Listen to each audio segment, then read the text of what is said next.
What a game, what a season, what a rush. Has it sunk in yet? Your part 2 of this BBCAN journey has just begun, or are you still processing part 1?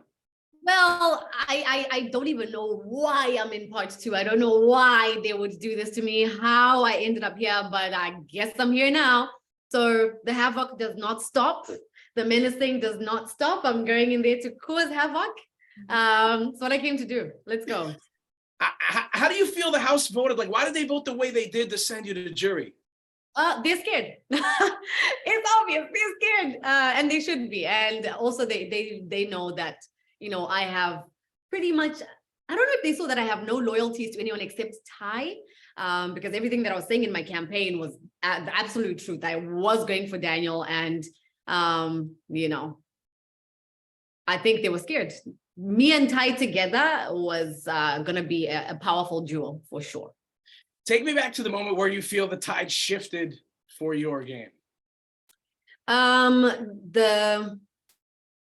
Basically, you're asking about where I felt like, wow, I'm definitely going home. Yeah. Okay. So I think the moment that Renee won, because up to then it was like 4 against 2, because all of us were playing in the veto. So odds were in our favor to win. The numbers were in our favor to win. But as soon as Renee won, I knew, oh, it's over, because she's definitely going to put up Ty. And if it's not Ty going home, it's a next big threat, because she needs to establish herself as a player to people, in people's eyes. So if it's not Ty, it's definitely not anybody else but me. Speaking of Ty, who's to blame for not taking Ty out when they had the chance? Not me. Not me, because I feel like when I went for Ty, was speaking about my second HOH, where it was a chain of safety. Had I gotten the chance to actually, you know, nominate, I probably wouldn't have put Ty up directly. So he might have survived, and I would have gotten away with like, oh, I didn't put you up. I did want him out because I'm like, you know, this is the last big threat that I'll take out of the game, and then I can go on with Santina, or I can go on with Ty, whichever way it works. So I don't feel like I missed a shot at Ty. I just got a shot at Santina. Now that I look at it, should I have done it? There's ways it could have gone. There's ways that it didn't go. So I can really, there's a million ways that it could have gone. Can anyone beat Ty in a POV at this point? And what does he have to do to get your vote at the end? I think Ty has done everything that he's done so far, and everywhere that the game has taken him is enough to get my vote regardless. So I don't think that he's got to do any extra work, whatever he's done at this point. And if he gets to the end, he's got my vote, and I'm going to jury to support him anyway. I do think that he's deserving of the win, no matter what the gameplay is going forward. Yeah, so that's my stance on Ty. Anybody else? I don't know. Well, let's talk about Renee. Okay. What are your thoughts on her gameplay as a house guest this season on Big Brother Canada? So I think Renee needed this moment to really establish herself in people's minds, because I do think that she is great at talking. However, sometimes when she's talking, she's great at putting words together, but like, what's the meaning behind what you're saying? So people saw, I think she tried to explain that she's got a great social game, and people need her socially. However, she was in the position that she was in because she was an easy pawn. Not necessarily that she got off because of her social game. She got off because she was always next to a threat.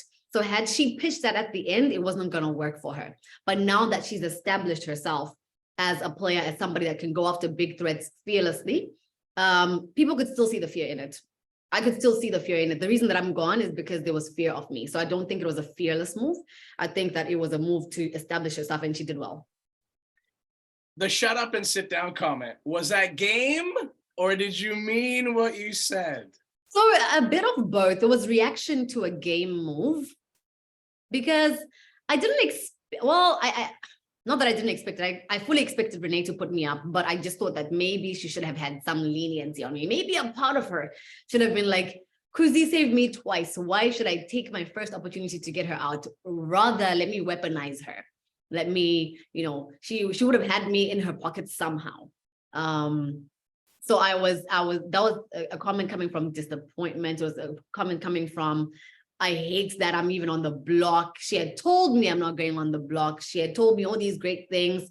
I thought that even 2 minutes before her decision, she had told me that I'm going on the block, but I thought that even after that, she would maybe switch her decision. So to see her fully voice it out, I'm just like, Renee, I don't need to hear what you're saying. Just get out of my face. So it was also strategy in the fact that if I'm now campaigning, I need people to know that the first person I'm probably going to go after is Renee, because look at the relationship here. It's wrecked.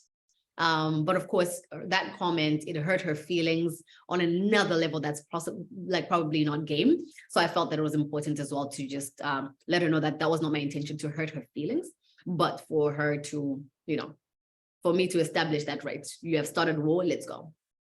Can Renee win this game? Renee can win this game if she stands with anybody else but Ty. She could win this game, yeah. Who played her better game and why? Claudia or Anika? I would say that Anika played the better game. Claudia played a powerful game, but late into the season. For a long time, I think people were not viewing her as a player because I don't think that she actually, it would be unfair for me to say that she didn't establish herself as a player. She just didn't have the chance to show it.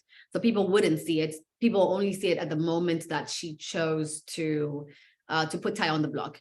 Even though she supported the Zach move, I think she was trying to establish herself, but nobody saw that because they saw it more of Kuzi's move rather than Claudia's move. Anika, I would vouch for her in the fact that she is strong on her word. If she says something, she's going to do it. She sticks by it. I saw this firsthand, so I can vouch for her game more than I can vouch for Claudia's. I would have vouched for Claudia's game had she kept me in the game, or had she voted to keep me, because at that point, it solidifies in my mind that she's not scared, that she's a player that thinks about competing with other strong players. But her deciding to not go, with voting me in, made me think in my mind that she's a player that plays scared. Just to be a fly on the wall on that jury house, I gotta know who absolutely does not deserve to be in there right now, and you can't say me. So who deserves to not be in the jury house right now? With the people that are there or the people that are left in the house? People that are there right now. Absolutely does not deserve to be in the jury house. I would say Santina. Yeah, Santina. I think Santina was a victim of circumstance too, circumstances that fell on my HOH, however. But I do think that she was a good player. She played a game. She was unafraid to do things.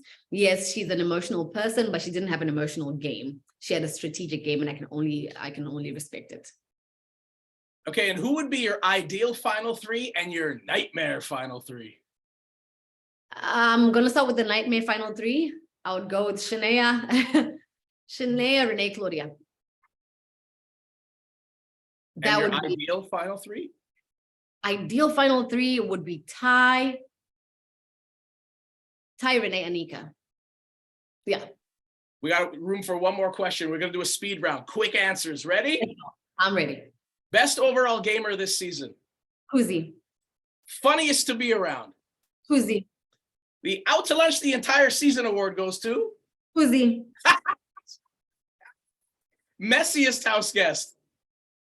Messy in terms of placing things, or like messy as in game-wise? Placing things. Placing things. Ooh, Hope.